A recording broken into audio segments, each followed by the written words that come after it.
3450 morts et disparus, et moins de 12 000 blessés depuis le début des combats, Majesté.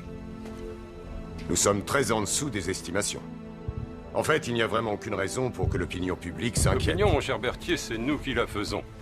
Elle ne veut rien savoir des pertes. Ce qu'elle exige, c'est une victoire sur François-Joseph. Majesté, voici le rapport des renseignements sur Castiglione.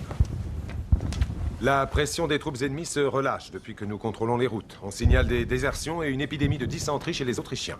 Les premiers symptômes de la peur naissent toujours dans les pantalons, messieurs. Nous avons aussi reçu une seconde demande d'audience du dénommé Henri Dunant. Ne connais pas. C'est un citoyen suisse, administrateur de société en Algérie. C'est lui qui a fait libérer les médecins autrichiens sans autorisation pour soigner les blessés. Et après ça, ce ruffian a l'impudence de me demander audience? Pourquoi faire? Être passé par les armes? D'après nos services, son initiative a permis de sauver plus d'une centaine de nos hommes, Votre Majesté. Des Autrichiens ont sauvé nos hommes? Et connaît-on l'objet de cette audience? Ce n'est pas précisé, Majesté. Eh bien, renseignez-vous, Delaroche. C'est votre métier. Tâchez de savoir pour qui il travaille. À vos ordres, Majesté. Et prenez le contrôle de ce dispensaire de Castiglione. Il défigure nos lignes comme une verrue sur le visage d'une pucelle. Au revoir, Berthier. Assurément, Majesté. Et elle ne vous a pas dit ce qu'elle veut? Non, monsieur le duc. Elle a une lettre de présentation du général Baraguet. Elle ne souhaite ne parler qu'avec vous. Mais comment est-elle? Gracieuse. Oui.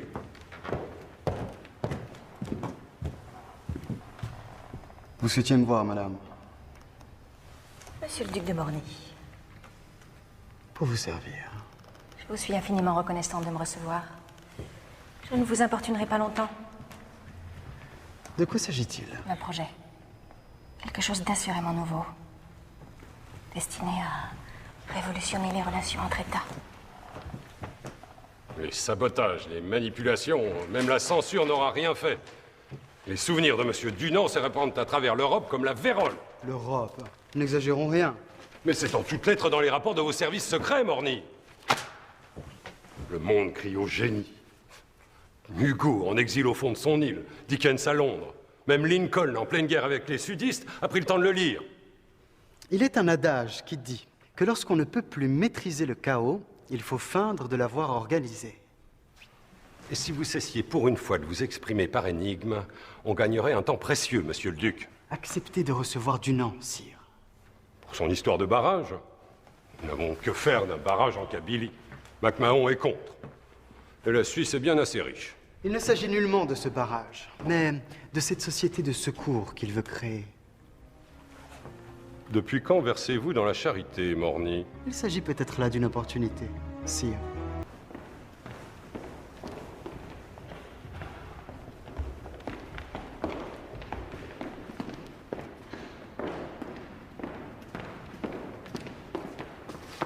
Monsieur Henri Dunant.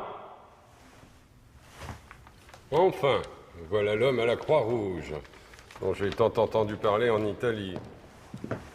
J'ai aussi lu vos souvenirs de Solferino. Merci de me l'avoir envoyé. Remarquable. Je vous remercie, Majesté.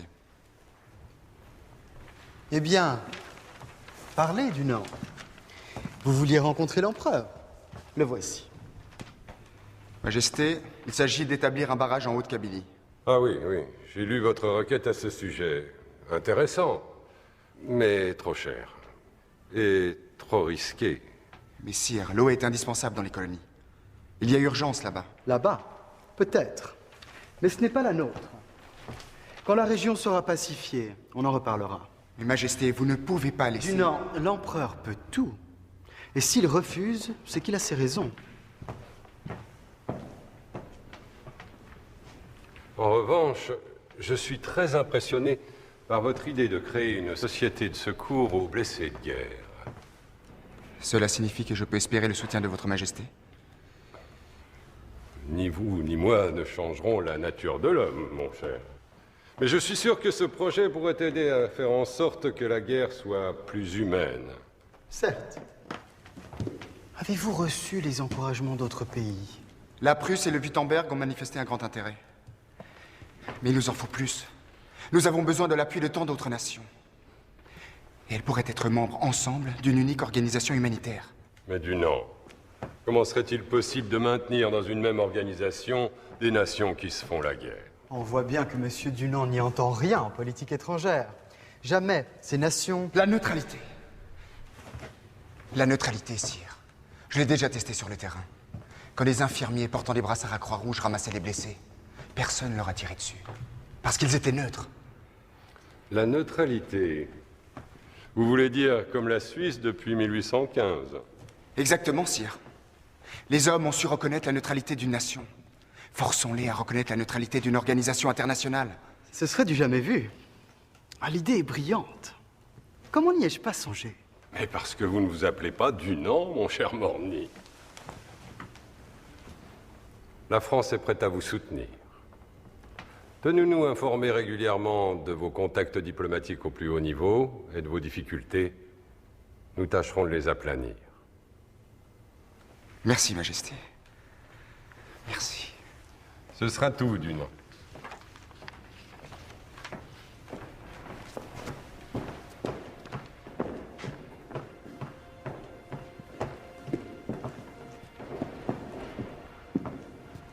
Cette idée de neutralité appliquée à une organisation va donner naissance au plus parfait des services d'espionnage jamais créés. À condition de se débarrasser de ce monsieur Dunant. Mais pas avant qu'il ne réussisse son entreprise. Je me suis laissé dire que sa compagnie genevoise d'Algérie traversait de graves difficultés. J'ai peut-être une idée pour compromettre Dunant.